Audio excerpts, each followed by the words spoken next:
مرحبا بكم. سڵاوتان لەبێت لە ئاڵلقەیەکی نوێی بەرنامەی کورد لە ڕوانینی هاوچەرخ کە تێیدا هەوڵ بۆکردنەوەی چەند پەنجەرەیەکی پرشنگدار دەدەین بۆ گفتوگۆیکی قوڵ و ورد و سیرکردنی پرسە هاوچەرخەکان بە چاوێک کە تیشک دەخاتە سەر تێگەیشتن و تێڕامان دوور لە وێنەی باو و حکومدانی پێشوەختە. میوانەکەمان لە ماڵقەیەدا کەسایەتێکی معریفی دیارە، هەروەها توێژەر و ئابووریناس و بیرمەندە. توێژینەوەی لە بواری ئاڵنگاریە سیاسی و ئابوووریەکانی ناوچەکە بە دیدگایەکی منکۆڵکارانە و شرۆڤەکارانی قوڵ ئەنجام داوە. وێنای زانیاری زۆری وەرچەرخانەکانی جیهانی عەرەبی کردووە، ئەویش مامۆستا و بیرمەند سەمیر ئەلعیتەیە. ئەو لەو ئاڵلقەیە لە چوارچێوەی دۆزی کورددا دەخولێتەوە بە دیدگایەک کە درک باڵۆزیەکانی دۆخەکە دەکات و بە دوای ئاسۆکانی ئایندەدا دەگەڕێت چۆن دەکرێت بزانین کە پێگەی کورد لە نەخشەی سیاسی ناوچەکەدا لەکوێ بووە، ئاڵنگاریەکانی تەواوکاری و هاوڵاتی بوون لەو وڵاتانە چین کە کورد لەیان دەژین، هەروەها لەکوێدا دۆزی کورد لەگەڵ بزوتنەوەی عەرەبی و ئیسلامی و هەرێمایەتیدا یەکتر دەبڕن. سڵاوتان لێبێت دکتۆر. سڵاو لە تۆش، ئەمە بۆ من شەرەفە. لە ڕاستیدا سەرەتا دەمەوێت لە عورفەکان دەربچم. من سوپاسی ئەو دڵنەرمیەت دەکەم کەم لە ماڵەکەت پێشوازیت لێکردین لە پاریس، هەروەها لەوەی لەبارەی باپیرتەوە بیستمە کە چۆن خولیای هونەرەکان بۆ و تەنانەت ئەو لە ڕاستیدا فەیلسوفیش بوو و کاتێک هەندێک لە دەستەواژەکانی دەخوێنمەوە کە چۆن وێنای سەلاحەدینی ئەیوبی کردووە کاتێک شکستی بە هەڵمەتی خاچیەکان هێناوە، هەروەها ئەو خۆشەویستێکی بۆ دیجلە و بەغداشە بووە، هەروەک باسی ژیانی ئەویشت بۆ کردم. من سوپاست دەکەم بۆ میوانداریە جوانەی تۆ لە ماڵەکەت کە بە ژیانە ڕۆشنبیریەکەت وەک کوڕێکی شاری دیمەشقی جوانی پرشنگدار. خوددا تەمەند درێژ بکات. خدای پیرۆزت کات. لە سەرەتادا هەڵسەنگاندنی تۆ چییە بۆ ئەو ڕۆڵەی کە دەکرێت کورد لە دۆخی هاوچەرخی ئەمڕۆماندا بگێڕێت؟ دەتوانێت ڕۆڵێکی گەورە بگێڕێت، بەڵام سەرەتا ڕێگەمدا بە خێرهاتنت بکەم و بە خێرهاتنی کەناڵی کوردستان 24 بکەم، سوپاسی بینەران و بیسەران بکەم. سەرەتا چیرۆکێک دەجێڕمەوە. خەڵک هەوڵ دەدات واتە کورد و عەرەب لە ناوچەکە، هەروەها تورکەکانیش، هەمومان لە ماوەی 400 ساڵی ڕابردوودا، هەروەها فارس و ئێرانیەکانیش. نەخێر، فارسەکان لە ئیمپراتۆریەتێکی دیکەن، ئێمەش ڕۆڵی ئیمپراتۆریەتێکین، ئەویش ئیمپراتۆریەتی ئیسپانیا و ئیمپراتۆریەتی دیکەش فارس بوون، کوردیشیان لە خۆ دەگرت. ئێمەش وەک دانیشتوانی ئیمپراتۆریەتەکە لە ژمارەی گەلی جیاواز پێک هاتبووین، وەک چۆن هەمانش لە ئەوروپاشەیە. لە کۆتایی سەدەی 19 بیرۆکەی نەتەوایەتی سەری هەڵدا بۆ دروستکردنی دەوڵەتی نەتەوەیی. یەکەم نەتەوەش کە سەری هەڵدا نەتەوەی کورد بوو کە لە سەڵتەنەی ئیتحاد و تەرەقی خۆی دامەزراند. گوتت نەتەوەی کورد؟ نەخێر، مەبەستم نەتەوەی تورک بوو. هەروەها لە ئەنجامی ئەو دەمارگیریەی تورکەکان لە ئیمپراتۆریەتی ئیسپانیدا نەتەوەی عەرەبیش سەری هەڵدا، دواتریش نەتەوەی کورد. دەیانەوێت شتێک بەدەست بهێنن لە کاتێکدا کە ئێستا سەردەمی نەتەوایەتیە.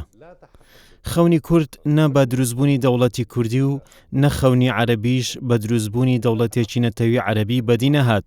ئیستعمار ئەو وڵاتانەی بۆ دەوڵەتۆچکەی بچووک دابەش کرد، وەک سووریا، لوبنان، ئوردن، فەڵەستین، بۆ ئەوەی بە ئیسرائیل بدرێت، هەروەها عێراق. ئەمە پارچە پارچەکردن بوو، بژاردەی کە لە بەردەم ئەو گەلانە مایەوە کە هەستی نەتەوایەتیان هەیە لە نێوان گەلانی نەتەوەیی و گەلانی هەوڵاتی بووندا کە لە هیچ لایەک لەو دەوڵەتانەدا وەک قەوارێکی کۆتایی ڕۆڵیان پێنەدرا، بە سەرگەردانی مانەوە. تا ئێستاش دۆخەکە هەر بەم شێوەیە و ئەو دژیەکە وەک خۆی ماوەتەوە. لەگەڵ ئەوەی لە کوردستانی عێراق ئەمڕۆ نیمچە دەوڵەتێک هەیە لە چوارچێوەی دەوڵەتێکی فیدراڵی عێراقی، هەروەها لە باکووری ڕۆژهەڵاتی سووریاش هەوڵێک لەلایەن ئیدارەی خۆسەر بۆ نیمچە دەوڵەتبوون هەیە. ئێستا ئەو دوو قەوارەیە جگەلەوەی کە بەکوێ گەیشتون بۆ نمونە سربەخۆیی و خۆڕێبەری لە کوردستانی عێراق بەر لە هەموو کەسێک دەوڵەتی عێراق دانی پێداناوە واتە لە ڕێگەی دانوستان و لێکتێگەیشتنەوە بووە. لە باکووری ڕۆژهەڵاتی سووریاش حزبی بەعەس نەبوو کە هەندێک کوردی لە ڕەگەزنامە بێبەش کرد، بەڵکو حکمی جیابوونەوە بوو، واتە هەندێک هۆکاری پەیوەست بوون بە چاکسازی کشتتوکاڵی و شتی لەم شێوەیە. بەڵام ئەو هاوکێشەیە لە نێوان هاوڵاتی بوون نەتەوایەتیدا هەرماوە، نە عەرەبەکان توانی ویانە نەتەوایەتی خۆیان لە سووریا بەدیبهێنن، نە کوردیش خەونەکانیان بەدیهێناوە. ئەو دوو قەوارەیە ئەمڕۆ چوونەتە گۆرەپانی نێودەوڵەتی، ئەویش لەبەر هۆکاری جیاواز کوردستانی عێراق بووەتە یاریزانێکی ناوچەکە و پەیوەندی باشی هەیە. بۆ نمونە لەگەڵ تورکیا لە کاتێکدا کە دژبەریەکی گەورە لە نێوان نەتەوەکانی کورد و تورکدا هەیە. هەروەها پەیوەندی زۆر باشی لەگەڵ زۆرێک لەگەڵ وڵاتانی کەنداویش هەیە، واتە جۆرێک لە هەماهەنگی باشیان هەیە. ئەو قەوارەی لە باکووری ڕۆژهەڵاتی سووریاش هەیە کە هێشتا ناتەواوە، پەیوەندی زۆر باشی لەگەڵ ئەمریکا هەیە، بەڵام بە پێچەوانەی کوردستانی عێراق پەیوەندیەکی دوژمنکارانەی لەگەڵ تورکیا هەیە. ئەگەرچی بابەتی چوونە ناو هاوڵاتی بوون و ڕێگەکانی جێبەجێکردنی حکمی زیاتی هێشتا ناتەواوە، بەڵام هێشتا ئێمە وەک لە سەرەتای سەدەم بیستەم بین. هەندێک وڵات هەندیانەوێت یاری بەو دژیەکیەمان بکەن، وەک چۆن یاری بە لوبنان دەکەن کە خەڵکانێک یارمەتی دوورزەکان دەدەن و هەندێکیش یارمەتی بڵاوکردنەوەی تایفەگەری. بڵێ تایفەگەری واتە من پێم وایە ئەوە لە ئەنجامی ئەوەشەوە سەرچاوەی گرتووە کە لەلایەن کورد و عەرەبەکانی دیکەی سووریاش لەبارەی بەرامبەرەکانیان نازانن بەرامبەرەکانیان چۆن بیر دەکاتەوە. نوکتەیەکیش لەسەر ئەمە هەیە دەمەوێت ئاماژەی پێ بدەم. لە ساڵی 2010 ڕێگریم لێکرا کاتێک لە ناوچەی جەزیرە بووم لە چوارچێوەی کۆمەڵەی زانستە ئابووریەکان هەندێک وانەم دەگوتنەوە. زانیم کە کۆتایی خولە نەورۆز بوو، ڕێگریم لێکرا بەشداری لە نەورۆزدا بکەم. وێڕای ئەو ڕێگریانەی دەستگامنیەکان چوومە قامیشلۆ و ئامادەی نەورۆز بووم، بەڵام لە کۆتاییدا هیچیان لە من نەکرد. واتە ئەوە چی تێدەچێت کە تۆ ئەو جۆرە چادرانت هەیە و هەر چادرێک لەوانە فێستیڤاڵی خۆی بەڕێوە دەبرد و لەگەڵیان سەمامان کرد. بەم شێوەیە لەگەڵ هەموو پێکاتە حزبیەکان و کۆمەڵایەتیەکان لە باکووری ڕۆژهەڵاتی سووریا چووینە میوانداریەکان.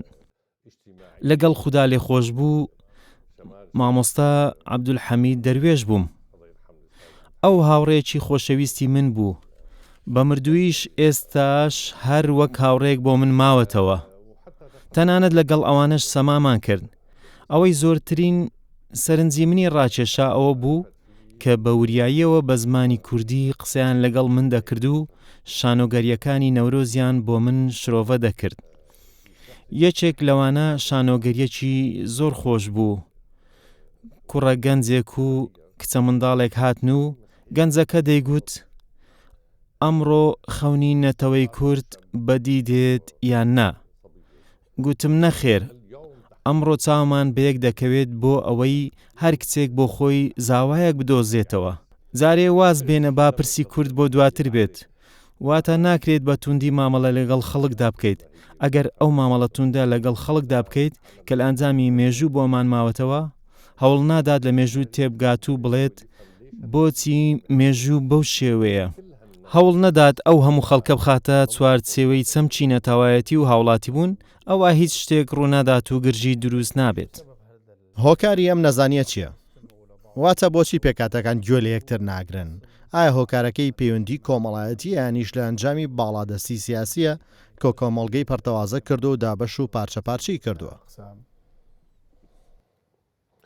بە بڕوای من هۆکاری سەرەکی لە کۆمەڵگەکەدایە. ڕاستە دەسەڵات سوودی لێوەرگرتووە، بەڵام ئەگەر ئەوان لە ناو کۆمەڵگەدا نەبوونایە ئەوە دەسەڵاتیش ئەو دەرفەتانێ نەدەقۆستەوە. کۆمەڵگە لەسەر بنەمای ترسان لە لایانی بەرامبەر بنیاد نراوە، جا هەر لایەنێک بێت. خۆزگا تەنها ترس بووایە، بەڵام نەزانینە، واتە ئارازوونەکردن بۆ تێگەیشتن دەڵێن ئەو عەلەویە ئەو کوردە و ئەو فلانە واتە یەکتر قبوڵ ناکەن و بە ئاسوودەی لەگەڵ یەک نادوێن ئەگەر بە نەرمی گفتوگۆ بکەن وا نابێت واتە ئەو هاوبەشی تۆی لە وڵاتدا. تۆ بەر لە گفتوگۆکەمان باسی هەڵوێستەکانی کوردت بۆ کردم لە دیمەشق و لە دۆخی پێشوودا. تۆ گوتت هەندێک خێزانی کورد ئامادەکاری بۆ سەردانی مەکە دەکەن. ئەگەر بۆ باسی هەندێک لە وردەکاریانە بکەیت. ئەوە چیرۆکێکی زۆر خۆشە. هەموو ناوچەکە واتە کورد و فارس و تورکەکان چی بە شام دەڵێن؟ شامی شەریف. بەڵێ شامی شەریف. بۆچی ناوی شامی شەریفە؟ چونکە شام بوو کە کاروانی حاجیانی ڕێک دەخست واتە چیرۆکێکی سەخت بوو. لە ماوەی 15 ساڵیشدا چێ بوو ڕێکخەری کاروانی حاجیان؟ عەبدوڕەحمان پاشا یوسف بوو واتە کورد بوو. ئەو کورد بوو بەڵام دەیزانی چۆن لەگەڵ بازرگانانی شام و ئەو خەڵکانەدا مامەڵە بکات کە لە وڵاتانی فارس و تورکیا و شوێنەکانی دیکەوە داهاتن. واتە چیرۆکی حەد چیرۆکێکی بازرگانیش بوو. فارسەکان دەهاتن فەرشیان لەگەڵ خۆدا دەهێنا بۆ ئەوەی پارە بۆ خەرجی کاروانەکەیان کۆبکەنەوە. دواتر لەگەڵ هۆزەکان مامەڵەی دەکرد. بۆ نمونە هۆزەکانی حۆران هەموو کاروانەکان بە حۆران دادەچوون و بازیان دەدایە هۆزەکانی ئەو ناوچەیە. هەروە هۆزەکانی بادیەش لەسەر ڕێگەیان بوو هاوپەیمانێتیان لەگەڵدا دەکرد بۆ ئەوەی کاروانی حاجیان بپارێزن و لەگەڵ هۆزەکانی دوای ئەوانیش ڕوبەڕووی ئاستەنگ نەبنەوە. واتە دەستەبەری ئاسایشی ڕێگا بۆ ئەمنیەتی ڕێگە بوو بۆ ئەوەی کاروانەکە بە سەلامەتی بگات و هەر 5 تا 10 ساڵێکیش کاروانێک لەلایەن هۆزەکانەوە ڕوبەڕووی تاڵانکردن و شەلاندن دەبووەوە. بەڵام وێنەی شام هەمیشە گرنگ بووە تەنانەت بۆ ئەو کوردانش کە لێی ژیاون هەر شامی شەریف بووە. واتە عەقڵێتی شامی سەبارەت بە نەتەوەکان و تەنانەت ئاینیش عەقڵێتێکی کۆکەرەوەیە. لە یادگەی دەوڵەتی ئەمەویشدا هاتووە کە لە شام دامەزرا و وەک ئیمپراتۆریەتێک بوو دەیزانی چۆن دانیشتوان لە خۆ بگرێت کە زۆربیان تەنانەت موسڵمانیش نەبوون. هیچ کێشەیان لەوەدا نەبوو. گرنگ ئەوە بوو خەڵک کۆبکاتەوە و ئازادیان پێبدات و ئاسایشیان بپارێزێت و لە خۆیان بگرێت. بە بڕوای من ئەو پەیوەندیە لە نێوان کورد و پێکهاتەکانی دیکە و ئەو ڕێگەی بەکارهێنرا بۆ تێکەڵبوونی کورد لە کۆمەڵگە و عەقڵێتی دیمەشق بۆ ناوچەکە زۆر گرنگ بوو. باشە چۆن بتوانین ئەو بیرکردنەوە بکەینە دەرەوە کە دوژمنی مرۆڤە یان چۆن ئەو نەزانینە بکەینە دەرەوە؟ واتە چۆن دەتوانین کارێک بکەین کە ئەستیاریەکان نەهێڵین و شێوازێک لەو ناسینەی بەرامبەر بێنینە ئاراوە کە هەر لایەنێک بۆ خۆی حەزی پێێتی. بۆ نمونە من دەمەوێت بەم شێوەیە بم و نامەوێت کەس بە خراپی باسم کات و نامەوێت بە خراپی وەسفم کات. یانیش بۆ نمونە کەسانێک هەن پێت دەڵێن هەرێمی کوردستان مستعمەرێکی ئیسرائیلیە یان لە هەندێک ناوچە کورد ئاماژێ بۆ خەڵکانێکی سەر بە ئەمریکا یانیش بێ باوەڕ و جوداخواست. کەواتە چۆن دەتوانین ئەو هۆکار و وێنە باوانە و حکمە پێشوەختەکان ترسی نێوان پێکاتەکان بسڕینەوە؟ من ئێستا باسی کورد و عەرەبەکەم. بەهۆی دوو هۆکارەوە کە پێشتر بۆتم باس کرد هیچ کامێک لەو دوو نەتەوانە بە تەواوی پێنەگەیشتون. نە عەرەب لە ناو خۆیان یەکیان گرتووە و نە کوردیش سوودیان لە دەرفەتی یەکگرتن وەرنەگرتووە. تەنانەت ڕێنووسی کوردانی هەرێمی کوردستان و کوردی سووریا و تورکیا لە نێوان دیالێکتەکانیدا جیاوازی هەیە. ئەگەر وڵاتێکی بچووکی وەک لوبنان وەربگرین و سەیری ئەو گوتارە بکەین کە لە وڵاتەوە دەردەچێت دەبینی سەبارەت بە خەڵکی ناوچەیەکی بچووکی وڵاتە دەڵێن ئەمانە لەمە جیاوازن. بۆچی جیاوازن؟ خۆ ئەمانە خەڵکی وڵاتەکەتن. تۆ ئانە بە جیاواز دەبینی تەنها لەبەرەوەی ئەوان سەر بە مەزهبێکی دیکەن. نەزانیەکی سەختە. بەرپرسیارەتی حکوومەتە یەک لە دوایەکەکانی ئەو وڵاتە بووە کە فرەڕەنجی وڵاتەکەی بۆ قوتابیان شرۆڤە نەکردووە کە وڵاتەکەیان فرە پێکهاتەیە. کەواتە کێشەی پەروەردەی. بەڵێ کێشەی پەروەردەی بەڵام هەروەها تەلەڤیزیۆنیش هەروەها دەستە بژێرەکانیش. واتە ئەمڕۆ گرە و لەسەر ئەو بیرمەندە بکەن کە بە دوای وەڵام و چارەسەریدا دەگەڕێت نەگەوەی بە دوای کێشە و ئاڵۆزیەکانەوەیە. ئەمڕۆ دەستە بژێرەکان هەوڵەدەن کورد بکەنە کێشە یانیش بە هەڵەی تاکە کەسبی وەسفی هەمویان دەکەن ینی شەڵەیەکی بچوو کە لەناو هەموو گەلێکدا هەیە لیان گەورە دەکەن و بەسەر هەمویاندا دەگەشتێنن. ئایا پێتوانێت دەستەبژێرەکانی شەو بەرپرسیارەتیان لە ئەستۆیە؟ ئەگەر ئەوانە بە دەستەبژێر ناوبنێم، هەرچەندە لەوانەیە هەندێک لەو قسەیەمدا ڕەقیش بم، بەڵام هەر کەسێک لە کەناڵەکانەوە دەربکەوێت و لایەنێک پشتیوانی بکات، من بە دەستەبژێر ناوی نابم.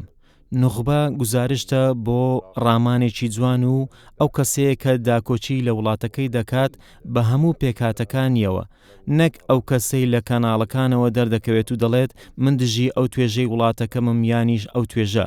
ئەمانە لێدوانی پڕوپوچن.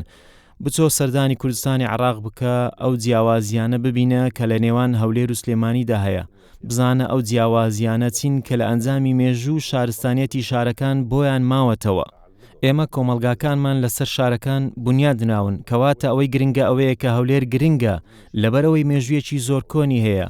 سلێمانیش بەهۆی پێگە جوگرافیەکەی لە ڕووی بازرگانیەوە زیاتر کراوەیە، لەگەڵەوەی کە هەولێر پایتەختیشە، هەروەک دیمەشق و حەلەب، هەروەها گەڕەکەکانی مووسڵ و کەرکووک کە هەر گەڕەکەی و شارانە مێژوویەکی تایبەتیان هەیە، هەروەها سیمات تایبەتی و عەقڵێتی تایبەت بەخۆشیان هەیە، کەواتە لە ناوچەکەمان دامەزرانی دەوڵەت و چەمکی دەوڵەت لەسەر بنەمای شاری دەوڵەت دامەزراون. هەندێکیان بوون بە ئیمپراتۆریەت و هەندێکیان نەبوون، بەڵام چەمکەکە هەروەک خۆی مایەوە. هەمیشە ئەو گاڵتەیە دەکەم کە حومس و حەمات تەنها 40 کیلۆمەتریان لە نێواندایە، بەڵام هاوسەرگیریان نەکرد، واتە جیاوازیەکی بەهێز لە نێوان عەقڵێتەکەیاندا هەیە، لەگەڵ ئەوەی هەردووچیان دەکەونە سەرڕووباری عاسی، تێنەگەیشتن لە بەرامبەر هەیە. چۆن ئەو گرێ بکەینەوە؟ بە فزولیەت. من دەسەواتە گەڕان و توێژینەوە. فزول واتە تۆ ناتوانیت لە پرۆژێک تێبگەیت بەر لەوەی پرۆژەیەک بە وڵاتەکەت ئەنجام بدەیت. تۆ نازانیت ئەو پرۆژەیە چۆن ئەنجام درراوە. تۆ خەڵکانێکت هەیە لەبارەی وڵاتەکەی و نازانێت کورد لە کوێیە، نازانێت کە دەکەوێتە ناوچە سنووریەکانی باکووری و سووریا لە ناوچەی جەبەل ئەکراد. بۆچی ناوی جەبەل ئەکرادە؟ واتە بە تەواوی هۆشیار نەبووە کە عەفرین ناوچەیەکی کوردی سەر بە حەلەبە و پەیوەندیەکی بەهێزی لەگەڵ حەلەبدا هەیە. کاتێک جەنگێکی سەخت لە حەلەب هەبوو، پیشەوەرانی پیشەسازی سابوون لە حەلەب چوونە عەفرین و لەوێ درێژیان بە پیشەکەیاندا، واتە پەیوەندیەکی نەرم و سۆزداری لە نێوان حەلەب و عەفریندا هەیە. کەواتە هەندێک لە شارەکان پەیوەندی بەهێزیان لە نێواندا هەیە. کەواتە دەتوانم بڵێم ئێمە چ سووریا یانیش عراق دیارترین وڵاتین کە تەنها سنووریان لە نێواندایە، بەڵام یەکتر قبول ناکەین. ئەمە کێشە دروست دەکات. ڕاستە، بەڵام پێویستە ئێوە فزولیتان هەبێت. بەر لە کەمێک ئەو قسەم بۆ گەنجەکانیش کرد و نوکتەیەکی ئەوان بۆیان جێڕایەوە. من خەڵکی شامم لە ناکاو بەر لە 16 ساڵ ون بووم.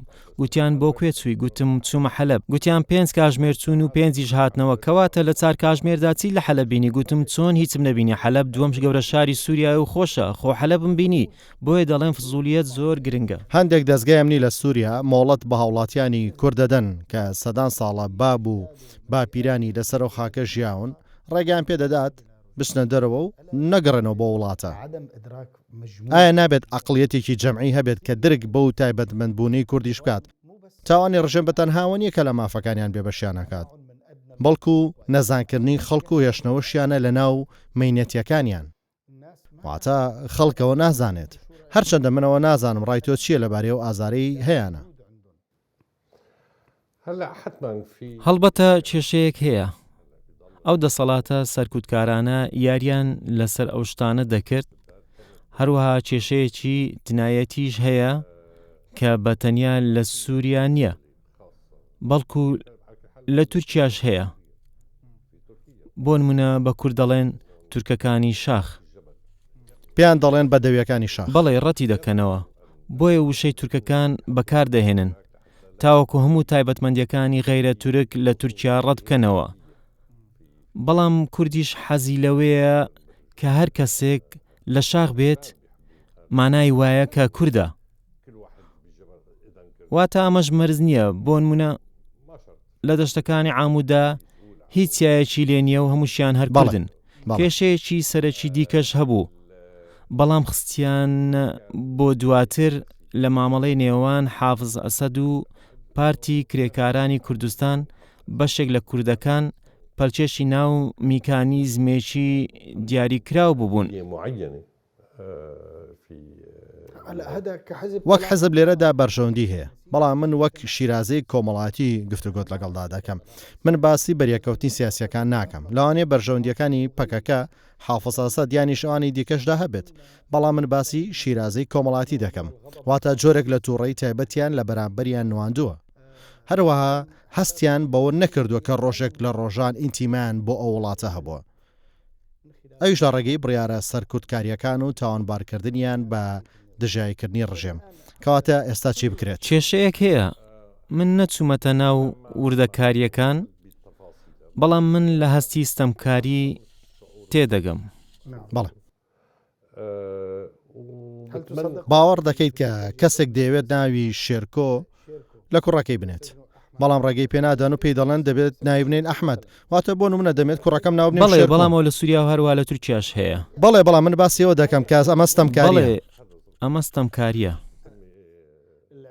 تەنانەت نەورۆزی ژەژنی کووردە، بەڵام لۆژیکیە کە تۆ ڕێگریم لێ بکەیت و ڕێگە نەدەیت جەژنی نەورۆزکەم وای دابنیت ئەمە کارێکی ناڕەوایە، واتە ئەوە تایبەتمەندی منە. بە پێچەوانەوە وڵاتێکی کراوە نەورۆز بە جەژنێکی نیشتمانی دەزانێت. خۆمە بەشێکە لە فۆلکلۆری وڵات. بەڵێ دەبواە هەمووان لەو ئاهەنگانەی وەک نەورۆزدا بەشدار بوونە. من ئەزمموی خۆمم بۆ باس کردی. زۆر دڵخۆش بووین بەیەکەوە ڕوبەڕووی ستەمکاریەکی زۆر بوونەتەوە لەلایەن عەقڵێتی داخراوی بەعسیەوە. بۆ نمونە من باسی عەقڵێتی باپیری خۆمم بۆ کردی کە ناسری بوو. ناسریەکان لەلایەن بەعسیەکانەوە بە شێوەیەکی گەورە پاکتاو کران، تەنانەت لە ناو عەرەبەکانیشدا، واتە زۆرێک لە ستەمکاری ڕق هەبوو لە شێوازی مامەڵەکردندا. بە بەردبووی ڕژێمی پێشوو عەقڵێتەکەی لە شێوازی مامەڵەکردندا لەگەڵ فرا پێکاتەکانی سووریا هەمویان بوو.